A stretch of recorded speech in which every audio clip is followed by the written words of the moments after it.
Assalamu alaikum students. Before this we have discussed the multicellular organization and we have discussed mustard plant as an example of multicellular organization. Right now we will discuss the case of frog as multicellular organization. Commonly we call it frog, but biologically that is called the Rana tetrina. Okay, that is a multicellular organism. If you will see or observe from the surrounding, you will see more. Sometime you see the frog in water and sometime you see the frogs on land. So we call it amphibian because amphibian means dwell. It means they are leading the life in water and on the land both. Why they are leading their early life in water? Okay, let's see. Adult frog. Adult frog, adult female frog lays the egg in water. Why it lays the egg in water? Because the eggs are without shell in the form of bunches. On the land they will be dehydrated. So the female frog lays the egg in water and the eggs are further produce the tadpoles, and the tadpoles are grown into the further in stages and all the organs are developed further. Okay, when the fertilized egg develop further, the tadpoles swim in water and they have gills for breathing, and when the gills are vanished and the lungs are appeared, they are able to survive on the land. Okay, so the question rises here, how we will make the distinction between the male and female frog. Okay, now observe these two frogs, one is smaller and one is bigger than that.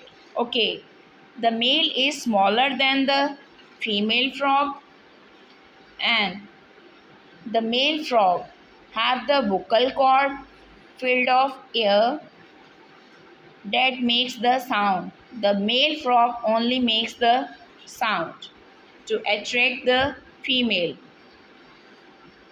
Third identification is the male has stronger claws than the female, and the female frog is 0.5 cm larger than the male frog. Okay, let's see its structure. Frog is mainly consist of head, there is no neck in it, and the rest of part is called trunk. If we will open the mouth of it, we can easily see the tongue is elongated and attached at front, and the tongue is sticky because it stick the insect with them and it directly swallow into the mouth. If we will dissect in the laboratory, we can see the organ system of it. So first we will discuss the organ system called digestive system of frog. Digestion is a process in which the larger food molecules are broken down into the smaller, simpler molecule to supply the food energy to the all organs and from organs to the cells of the body. Okay, the digestive system is comprises of mouth, stomach, labeling is there, small intestine, large intestine, pancreas, liver, rectum and the cloaca. Okay, these balloon shape, what are these? They contain the blood, that's why they are red in color. These balloon shaped structures are called lungs, and the frog have the respiratory system as well. The lungs are red in color because they have blood for oxygenation. From the heart, blood enters into the lungs and into lungs. The oxygen is get into the blood. This system is called the nervous system because the frog can exchange the messages from environment to the body, body to the environment.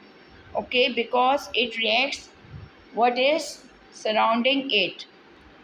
Okay, next to it is the blood circulatory system. We know that we have required the transport of essential material within the body, just like the circulation of digestive food, enzymes, water and mineral, etc. So blood circulatory system helps it to circulate these essential material required for the sustenance of life. Okay, this one is called urinogenital system. If we will separate it, if we will say, discuss first case, reproduction. In case of male, they have testes. In case of male reproductive organ is testis, which release the sperm, while in case of female it have the ovary, which and have the sex cell ova.